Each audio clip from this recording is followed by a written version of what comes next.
Well, Martin Scorsese is one of the movie world's really distinctive directors. His list of credits include Raging Bull, Taxi Driver, Mean Streets, Alice Doesn't Live Here Anymore, and The Last Waltz. His latest, to be released shortly, I'm guessing, The King of Comedy, stars Robert De Niro and Jerry Lewis. Would you please welcome Martin Scorsese? And I have always envied filmmakers like Scorsese who make quintessential Scorsese pictures. I mean, Scorsese is so much film and love of film.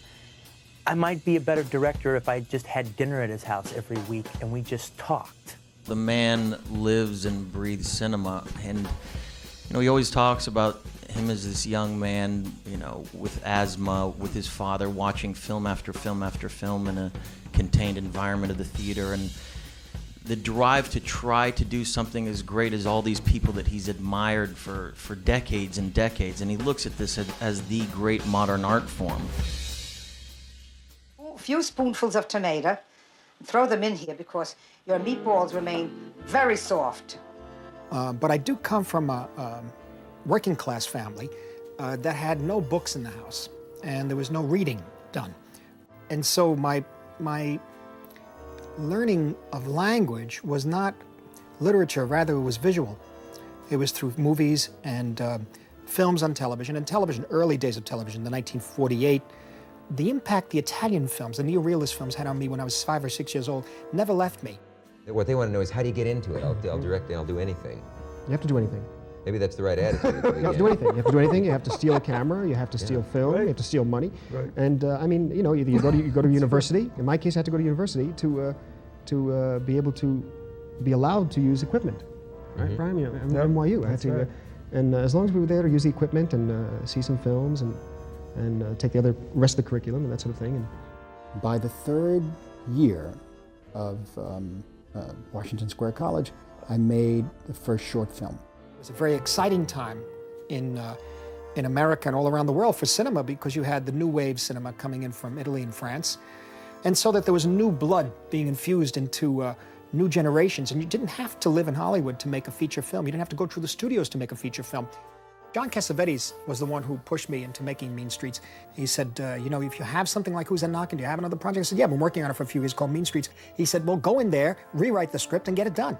Back in 1973, The Godfather was the gangster film, but a little picture came out that reminded us that even great old gangsters like Don Corleone, once in a while, well, they were innocent young men imitating their fathers. The film Mean Streets came out in '73, and it marked the commercial film debut of one of the most talented American directors working today, Martin Scorsese. But I didn't think the film was even going to be released, quite honestly. I wanted to have something on film that showed the reality that I knew. De Niro knew it too, because actually we were 16 years old when we first met down the Lower East Side where we grew up.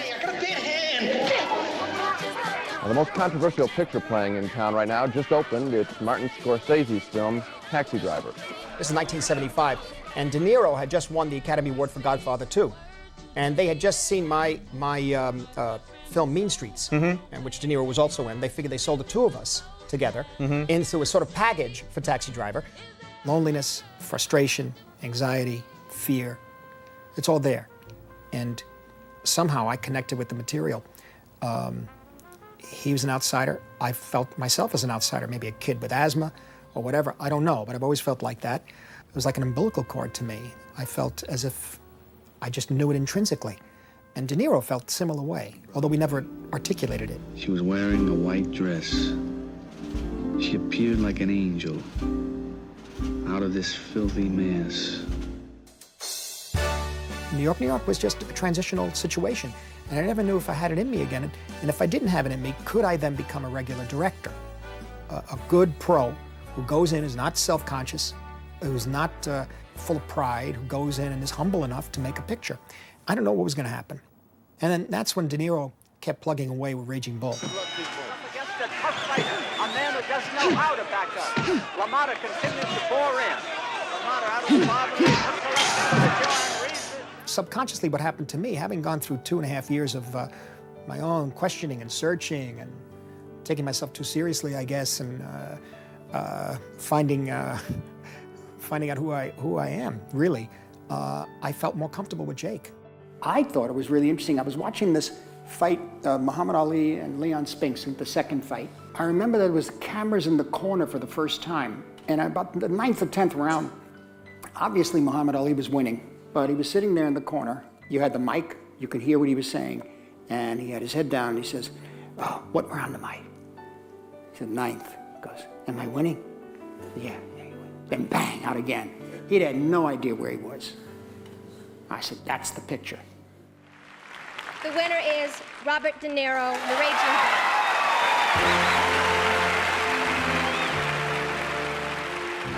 I want to thank everyone. This is said so often, but it's true, and it's, what can I say? Marty Scorsese, who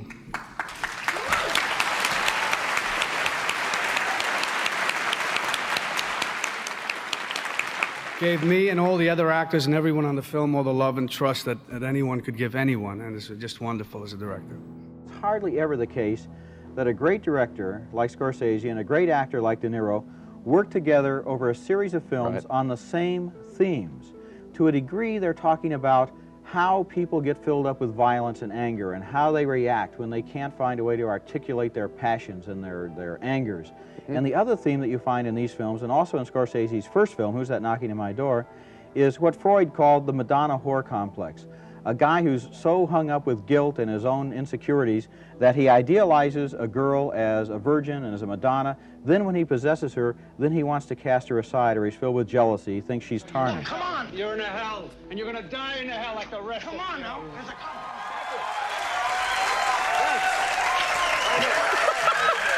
Thanks for coming, Martin. Thank you. Very nice to have you here. Thank you. For me, the 80s were like a diaspora. I had to search around. I had to learn how to make films again. So I started making low-budget films, a film called After Hours in 1984, where I learned how to shoot a picture again in 40 days. But you see, the problem with that is that it's at the age of 40, 40 days, you're pushing it even. Like sometimes, I don't know if I have the energy, you see. And so that's why I had to start all over again. And then finally just fight our way back to a situation where we can get a picture like Goodfellas made. But even that, it only got made when we finally cast Robert De Niro in the smaller part there, the cameo part of Jimmy. That's the only way it got made.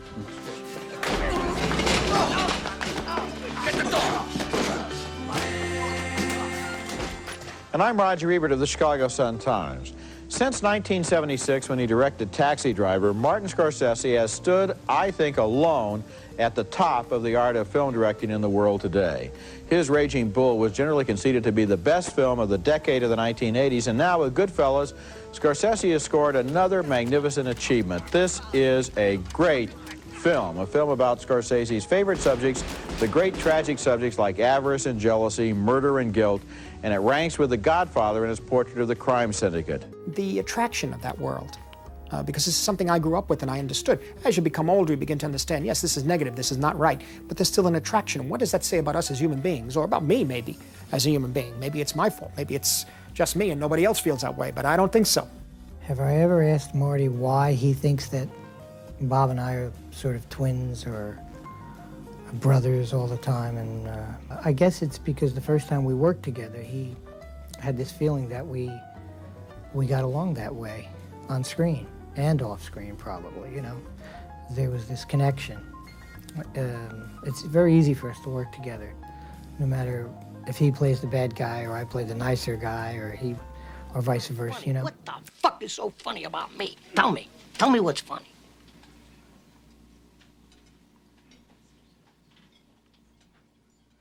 Get the fuck out of here, Tommy. You motherfucker! I almost had him. That actually happened, Joe. And we worked it out in a rehearsal, rewrote it, and did it on the set here in 49th Street and Broadway somewhere in a nightclub. And that is the essence of what it's like to be in a group like that. Because on a split second, you could be killed. Cape Fear was a project that De Niro asked me to do, and also Spielberg. And I just come off Goodfellas, and Steve always told me, he said, I'm gonna do a picture, I'm gonna produce a picture someday of yours. It's gonna make the most money you've ever made. I have this excitement about seeing, feeling what happens when you take one image We ran everything. and another image, Paid off cops. not the same, Lawyers. We paid off judges. but you put the two together, Had their hands out. and it creates some sort of sensation, a kind of spark. And now it's all over. But really, these two disparate images spliced together create what I like to call a phantom image, which is in the mind's eye. Emotion, psychology, political. You make your point through that cut. Our first film is Casino, Martin Scorsese's latest mobster story about the mafia's last days of running a major casino in Vegas. I mean, the character De Niro plays likes to play with his brain. You know, he has those figures in his head. He's a genius with figures, you know, and yet he falls hard.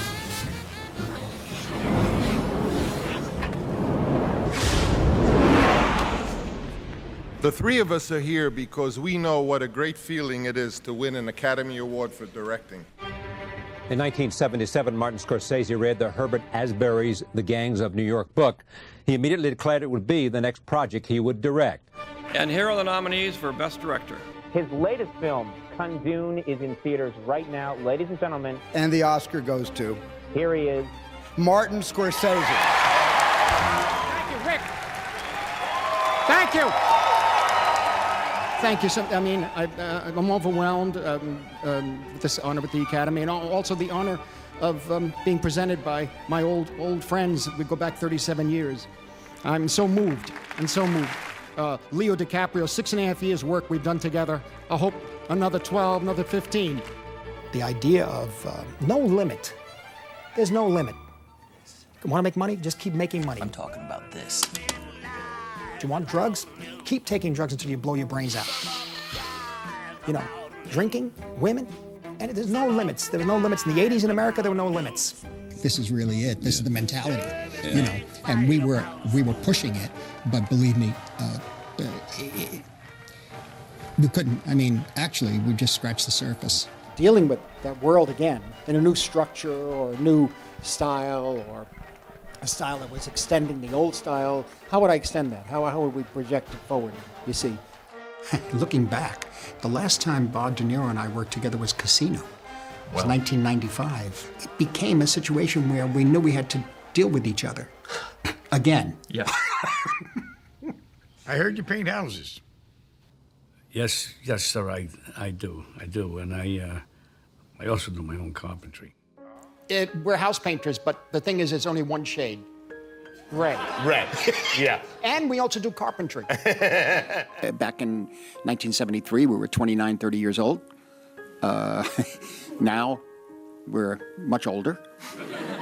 And so we hope that maybe the vantage point of time, that something has evolved and maybe deepened to a certain extent about life, really.